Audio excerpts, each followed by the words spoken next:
Battle of Galwan చైనాను షేక్ చేస్తుంది. Teaser release కే dragon country దడుచుకుంది.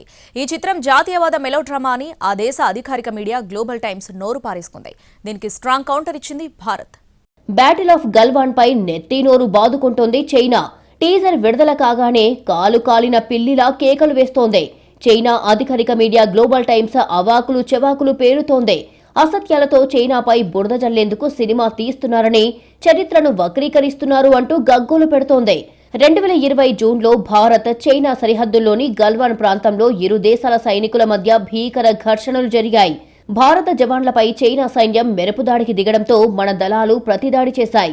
ఈ వీరోచిత పోరాటంలో తెలంగాణకు చెందిన కర్నల్ సంతోష్ బాబుతో పాటు 20 మంది మన సైనికులు వీరమరణం పొందారు. చైనా వైపు కూడా ప్రాణనష్టం ఉన్నప్పటికీ దానిపై బీజింగ్ క్లారిటీ ఇవ్వలేదు. ఈ ఘర్షణలను ఆధారంగా చేసుకుని బ్యాటిల్ ఆఫ్ గల్వాన్ సినిమా తెరకెక్కుతోంది. ఇందులో సల్మాన్ ఖాన్ కర్నల్ సంతోష్ బాబుగా నటిస్తున్నట్లు టాక్.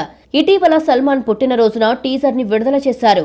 వచ్చే ఏడాది ఏప్రిల్లో ఈ సినిమా విడుదల కాబోతోంది. టీజర్ ఇలా విడుదలయ్యిందో లేదో అలా చైనా అధికారిక మీడియా గ్లోబల్ టైమ్స్ గోల చేస్తుంది.